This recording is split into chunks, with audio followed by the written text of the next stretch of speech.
Item Number: SCP-1669. Object Class: Euclid. Special Containment Procedures: SCP-1669 is housed in a standard humanoid containment cell at Humanoid Containment Site-06-3.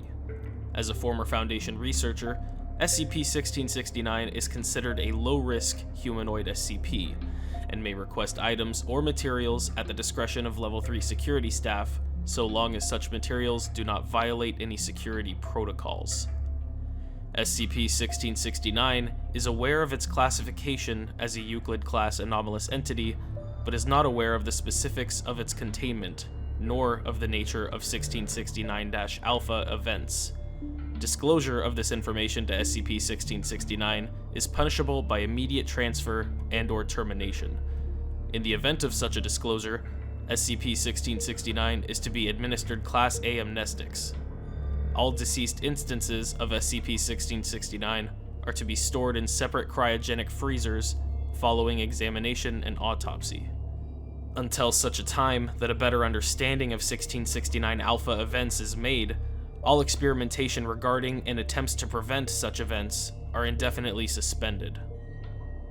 Description: SCP-1669 are instances of human subjects matching the description of Dr. Daniel Isaac, an Israeli biologist and Level 2 assistant researcher and laboratory technician formerly employed by the Foundation at Humanoid Containment Site-06-3 until his classification as a Euclid-class entity on Due to SCP-1669's status as a former Foundation employee and the nature of its anomalous properties, SCP-1669 is mostly cooperative with Foundation personnel as long as full disclosure of its anomalous properties and Event 1669 Alpha is not made.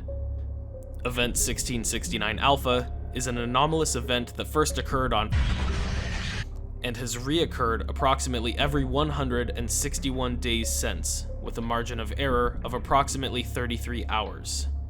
During a 1669 Alpha event, a perfect copy of SCP-1669 will spontaneously come into existence somewhere within 30 meters of SCP-1669 and immediately attempt to kill SCP-1669 by any means possible.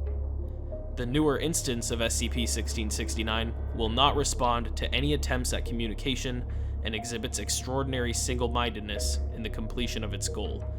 It will attempt to limit collateral damage, especially injury or loss of life, but will not stop until the previous instance of SCP-1669 is dead. To date, no attempt to prevent the death of the previous instance of SCP-1669 has succeeded.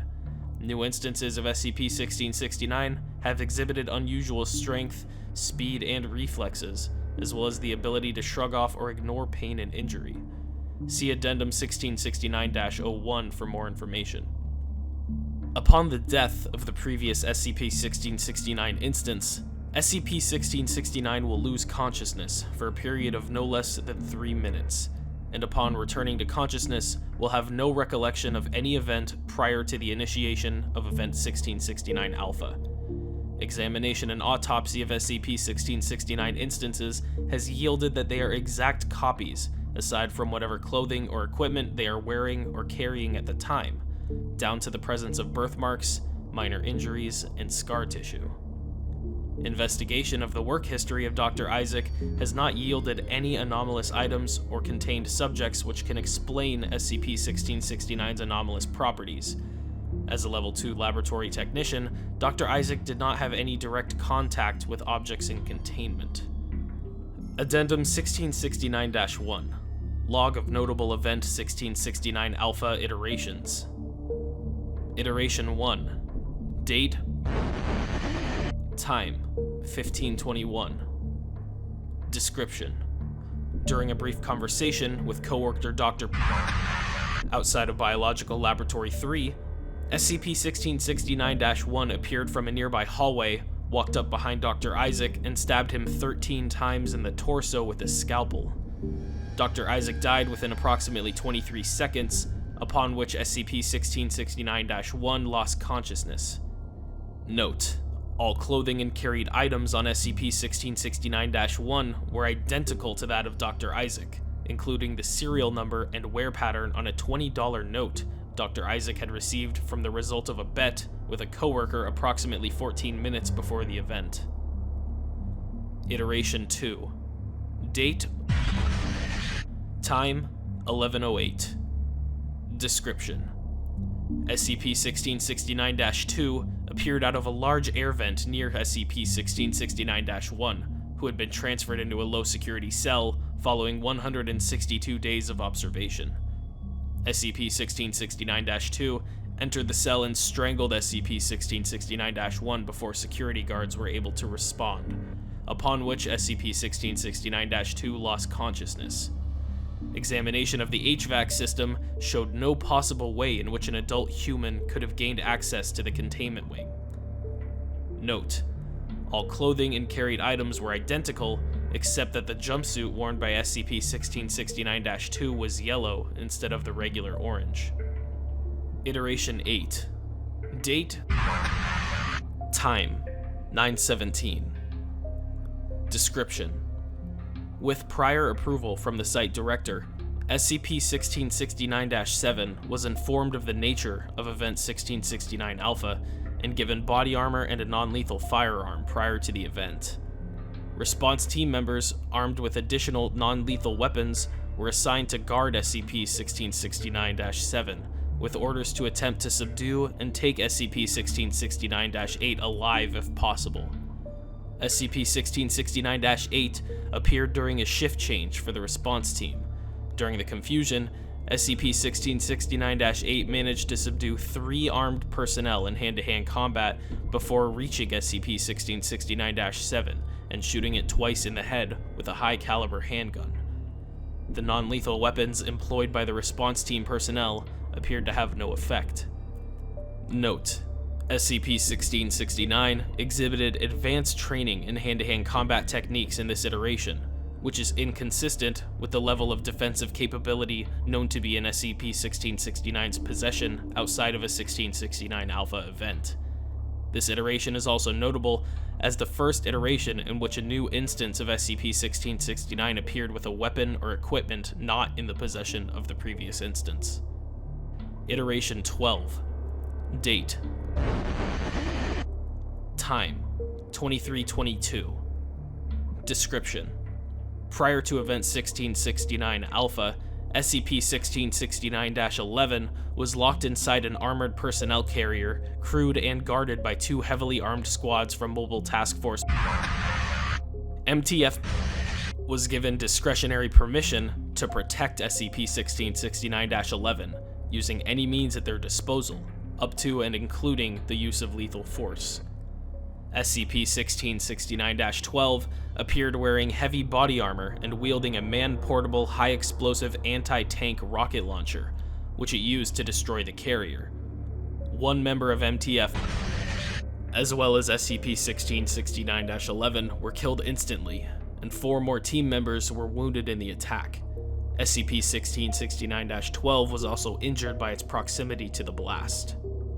Note: injuries sustained by SCP-1669-12 in the explosion included a severed left pinky finger caused by shrapnel from the explosion. This finger was unable to be reattached, and all subsequent instances of SCP-1669 have exhibited the same missing digit. Tracking the serial number on the weapon used in the attack turned up an identical weapon that had been transferred to the armory of Site over 650 kilometers away, just 2 hours prior to the event.